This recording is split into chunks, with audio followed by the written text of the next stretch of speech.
నమస్తే, welcome to Leo. మనతో ఉన్నారు సీనియర్ జర్నలిస్ట్ కనకదుర్గ వడ్లమాని గారు. మేడం నమస్తే. నమస్తే. గుడివాడ అమర్నాథ్ కాస్త గుడ్డు అమర్నాథ్కి అయితే అందరికీ తెలుసు. అయితే కోడిగుడ్డు మా జగనన్న పెట్టాడు, అది పొదగాలి ఎదగాలి అని చెప్పేసి చాలా చెప్పాడు. కానీ ఆ గుడ్డు ఉందా, కుళ్ళిపోయిందా, ఏం జరిగిందో తెలియదు. కానీ మొత్తానికి 151 స్థానాల నుంచి 11 స్థానాలకైతే వచ్చారు. సో తీసిన పరువు అంతా కూడా ఇప్పటికీ గుడ్డు అమర్నాథ్ అనే పేరుతోనే ఆయన బాగా అందరికీ కూడా పరిచయం, సుపరిచయం అని చెప్పి అనుకోవాలి. అలాంటిది మళ్ళీ ఇంకొకసారి వచ్చేసి వైఎస్ జగన్మోహన్ రెడ్డి గారు 17 మెడికల్ కాలేజీలు మేము కట్టేశాము, అక్కడ పిల్లలందరూ చాలా చక్కగా చదువుకుంటున్నారు, అసలుకి ఎవరికి ఏ లోటు లేదు అని చెప్పేసి ఆయన అంత గట్టిగా మొత్తుకుంటుంటే ఈయన వెళ్ళిపోయి అక్కడ మొండి గోడల్ని పిల్లర్లని చూపించడాన్ని ఎలా చూడాలంటారు? అంటే గుడ్డు అమర్నాథ్ గారు తన పేరుని సార్థకం చేసుకున్నారు మరోసారి. అందుకనే పాపం మీరు అన్నట్టుగా జగనన్న హయాంలో గుడ్డు మీద కూడా జగన్ ఫోటో వేసి తన భక్తి విశ్వాసాలను ప్రదర్శించుకుని గుడ్డు అమర్నాథ్ అనే ఒక బిరుదుని సొంతం చేసుకున్నాడు ఆయన. సో దానివల్ల ఎలాగా జగన్మోహన్ రెడ్డి 11కి పడిపోయాడు, అంటే అది కూడా వన్ ఆఫ్ ద రీజన్స్. ఆ తర్వాత మీరు చెప్పినట్టుగా ఇప్పుడు వచ్చి మా జగనన్న గుడ్డు పెట్టాడు, గుడ్డు ఇంకా పొదగాలి, పిల్లలు అవ్వాలి అని మెడికల్ కాలేజీల విషయంలో అన్నాడంటే అమర్నాథ్ గారు ఐటీ శాఖ మార్చులా లేకపోతే పౌల్ట్రీ ఫామ్ ఏమైనా ఆయన రన్ చేస్తున్నారా అని ప్రజలకు డౌట్ వస్తుంది. ఎందుకంటే పౌల్ట్రీ ఫామ్లో పనిచేస్తే మనకి గుడ్ల గురించి, పొదగడాల గురించి, పిల్లల గురించి, కోళ్ళ గురించి తెలుస్తుంది. మరి అంటే మనం చెప్పినవన్నీ ఇప్పుడు అక్షర సత్యాలు, మనం నిజాలే మాట్లాడామని మరొకసారి అమర్నాథ్ గారు రుజువు చేశారు. అందుకు వారికి కృతజ్ఞతలు చెప్తాం. ఎందుకంటే ఏ మంత్రికి కూడా జగన్మోహన్ రెడ్డి హయాంలో వాళ్ళ శాఖ ఏంటో తెలియదు, వాళ్ళు ఏం చేశారో వాళ్ళకి తెలియదు, వాళ్ళు ఓన్లీ తినడంలో బిజీగా ఉన్నారు అని చెప్పాం. అది 100కి 100 రూపాయలు నిజం. రెండోది మెడికల్ కాలేజీల విషయంలో మీరు అన్నట్టుగా ఇవాళ నర్సీపట్నం వెళ్ళి అంటే జగన్మోహన్ రెడ్డి ఎంత పచ్చి అబద్ధాలు చెప్తాడో ఈయన నిరూపించాడు. అక్కడికి వెళ్ళి అవును మా జగన్మోహన్ రెడ్డి అబద్ధాలే చెప్తాడు, ఆయన అన్నీ చేశానంటాడు, చెయ్యడు. మన జగన్మోహన్ రెడ్డి అన్నాడు చూడండి, మేము చేసినవి మాకు చెప్పుకోవడం తెలియలేదు, జగన్కి తెలియలేదు. జగన్కి బాగా తెలుసు అబద్ధాలు చెప్పటం, చెయ్యనివి చేశానని చెప్పుకోవటం జగన్మోహన్ రెడ్డికి తెలుసు. అందుకని 17 మెడికల్ కాలేజీలు పూర్తి చేసేసాను అనగానే పాపం మన గుడ్డు అమర్నాథ్ గారు నర్సీపట్నం వెళ్ళి, అది కూడా ఎవరి నియోజకవర్గం పాపం, పోయి ఎక్కడ పడ్డాడు, నిప్పుల కుంపట్లో పడ్డాడు పోయి.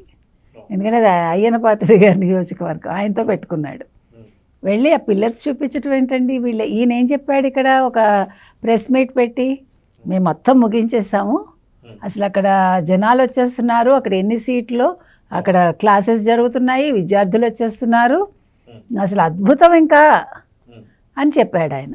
అంటే గుడివాడ అమర్నాథ్ గారికి అక్కడ విద్యార్థులు, అక్కడున్న కంప్యూటర్స్, అక్కడ ఉన్నటువంటి ఉపాధ్యాయులు అందరూ కనిపించారా? కనిపించారు సార్. అంటే జగన్కి లేని వారు కనిపిస్తుంటారు అన్నట్టుగా ఇప్పుడు ఈయన కూడా కనిపించారు. విగ్రహంతో మాట్లాడితే తప్పేంటి అని ఆయన అంటాడు. ఇక్కడేమో మెడికల్ కాలేజీ లేకుండానే ఇగో మెడికల్ కాలేజీ కట్టామని నేను పిల్లర్లు చూపిస్తాడు.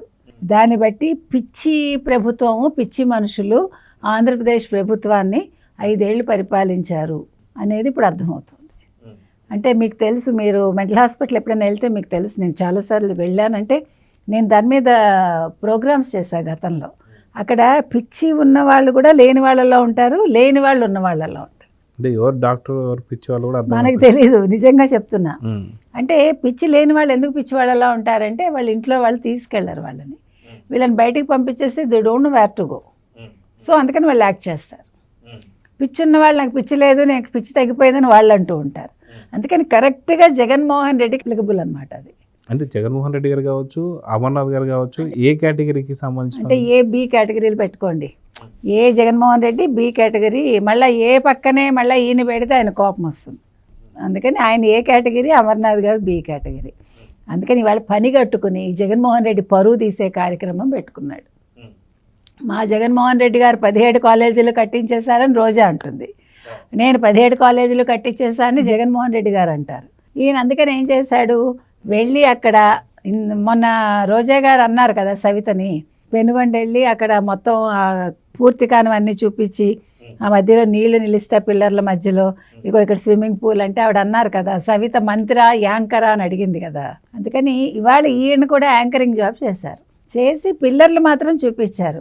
మీకు మామూలుగా ఎప్పుడైనా హంపి వెళ్తే మనం పిల్లర్లు చూస్తూ ఉంటాం, అంటే అవి చారిత్రక ఆధారాలు. ఇది 5 ఏళ్ల పాలన ఆధారాలు ఇవి, చారిత్రక కట్టడాలు అంటారు. అవి చారిత్రక కట్టడాలు, మనం వెళ్ళి చూడాలని తహతహలాడతాం. ఇదేంటంటే ఈయన 5 ఏళ్ల పరిపాలనలో ఈయన ఎంత డబ్బులు మింగాడో మీకు ఆ పిల్లర్లో కనిపిస్తుంది. ఎవరు? జగన్మోహన్ రెడ్డి. అందుకని మెడికల్ కాలేజీలు ఆయన కట్టేశాను అనుకుని ఆ పిల్లర్లు కట్టించాడు. అది కూడా అన్నీ కాదు, 17 కాలేజీలు కాదు, సారీ 5 కాలేజీలు పూర్తి చేశానన్నాడు. ఒకటి పూర్తయిందని మనకు తెలుసు, నంద్యాలో ఏదో, ఇంకా ఎన్ని పూర్తయ్యాయో 5 మనకు తెలియదు. అందులో ఒకదానికి సజీవ సాక్ష్యం ఈ నర్సీపట్నంది. ఇప్పుడు అంటాడు ఇంత అయిపోయింది, ఇంత రెడీగా ఉంది అంటాడు. ఏంటో అంటే పిచ్చి ప్రజలకా నీకా, చూస్తున్న ప్రజలకా నీకా? అక్కడ పిల్లర్లు చూపించి నువ్వు మేము మొత్తం కట్టేసామంటావు. ఎక్కడ కట్టేసావు? అయ్యన్న పాత్రుడిని, పైగా మీరు మంత్రిగా ఉన్నారు, మీరేం చేస్తున్నారంటావు ఏంటి? అయ్యన్న పాత్రుడితో పెట్టుకోకు, తేడా వస్తే అయిపోతావు. ఆయన నోటి దాటి ముందు నువ్వు నిలబడలేవు. అసలే కొంచెం నెమ్మదిగా అంటే సాఫ్ట్గా మాట్లాడతాడు అమర్నాథ్ గారు, అయ్యన్న పాత్రుడి ముందు ఆగలేడు. అందుకని ఏంటంటున్నామంటే ఇవాళ పాపం రోజా గారు కొంచెం కళ్ళు తెరుచుకుని చూడండి. ఆవిడ అంది కదా ఛాలెంజ్, రండి అందరూ అంది కదా ఛాలెంజ్. నీ ఛాలెంజ్ మీ అమర్నాథే స్వీకరించి మేము కట్టలేదని చూపిస్తున్నాడు రోజా. పాపం రోజా గారు ఇప్పుడు ఏం చెప్తారు అమర్నాథ్ గారికి? అందుకని అంటే ఈవిడ యాంకరింగ్ గురించి ఆవిడ మాట్లాడటం కాదు, ఆవిడంటే జబర్దస్త్ యాంకరింగ్లు అవి చేశారు, ఆవిడకి అంత లక్షల్లో ఇవ్వాలి, మనం అంత ఇవ్వలేం. కానీ అందుకని అమర్నాథ్ గారు చాలు వాళ్ళకి. రోజా యాంకరింగ్ అక్కర్లే, మళ్ళీ ఇప్పుడు ఆవిడకి ఎదురు డబ్బులు ఇచ్చే, ఇప్పటికే ఆడదాం అందరిలో 119 కోట్లు తినేసింది. ఇంకా జగన్మోహన్ రెడ్డి తంతాడు పెట్టి ఇంకా ఏమైనా ఎదురిస్తే. అందుకని అమర్నాథ్ గారు తెలివిగా వెళ్ళి చాలా తెలివిగా జగన్మోహన్ రెడ్డి మెడికల్ కాలేజీలు కట్టలేదు, మేము 30 ఏళ్ళు అనుకున్నాము, 30 ఏళ్లలో ఒక్కొక్క పిల్లరు వేద్దాం అనుకున్నాము, ఒక్కొక్క కాలేజీలో ఒక్కొక్క పిల్లర్ కడదాం అనుకున్నారు. అంటే వాళ్ళు అలా అమెండ్మెంట్ తీసుకున్నారు, అందుకని దాన్ని అమలు చేశారు. కాబట్టి ఇవాళ తెలుగుదేశం కూటమి చెప్పింది అబద్ధమా కాదా అనేది ప్రజలు నిర్ణయించుకుంటారు. అది కాక దాన్ని నిరూపిస్తానికి అమర్నాథ్ కంకణం కట్టుకున్నాడని చెప్పుకో. కంకణం కట్టుకుని చూపించాడు. అవునండి, నిజమే. పాపం మా జగన్మోహన్ రెడ్డి గారు కట్టలేదు మెడికల్ కాలేజీ, ఆయన కడదామని అనుకున్నారు, కలలో అనుకున్నారు, అది ఇళ్ళలో చేయలేకపోయారు. మీరు మళ్ళీ 5 ఏళ్ళు ఇవ్వలేదు ఆయనకి, మీరు 30 ఏళ్ళు ఇచ్చుంటే ఆయన కనీసం ఒక మెడికల్ కాలేజ్ అయినా పూర్తి చేసి ఉండేవాళ్ళు. కాబట్టి తప్పు జగన్మోహన్ రెడ్డిది కాదు, ప్రజలది. అది ఇవాళ అమర్నాథ్ గారు చెప్తున్న అంశం. కాబట్టి ఈ అదేదో దేవతా వస్త్రాల్లాగా అలాగా మనకి ఇవాళ దేవతా వస్త్రాల్లాగా మెడికల్ కాలేజీని చూపించారు మనకి. కాబట్టి ఇది వైసీపీ వాళ్ళ తెలివితేటలు. ఇంకొకటండి, సజ్జలు ఆల్రెడీ జగన్మోహన్ రెడ్డి పరువు ఎలా తీయాలో అలా మొన్న కాన్క్లేవ్ దాంట్లో తీసేశాడు. అంతకుముందు కూడా ఇంకా జగన్ జైలుకి వెళ్తాడు, నెక్స్ట్ నేనే చూసుకోవాలన్నాడు, రాజధానుల మీద ఎలా పరువు తీయాలో అలా తీశాడు.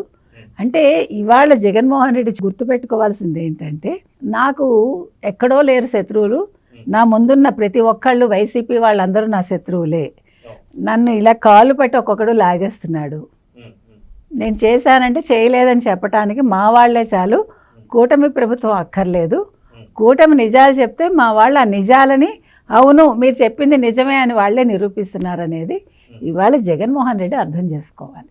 సో చూద్దామండి, ఖచ్చితంగా ఏదైతే జగన్మోహన్ రెడ్డి 17 కాలేజీలకు సంపూర్ణంగా కంప్లీట్ అయ్యాయంటే లేదు నర్సీపట్నంలో చాలా క్లియర్గా గుడివాడ అమర్నాథ్ ఏం చూపించాడు చూసాం. కాబట్టి సో మీరు ఇందాక అన్నట్టుగా జగన్మోహన్ రెడ్డికి శత్రువులు ఎక్కడో లేరు, ఇంట్లోనే ఉన్నారన్న సంగతి తెలిసిందే. సో చూద్దాం జరగబోతుందో. నమస్తే. నమస్తే. Please subscribe to Leo news for more videos.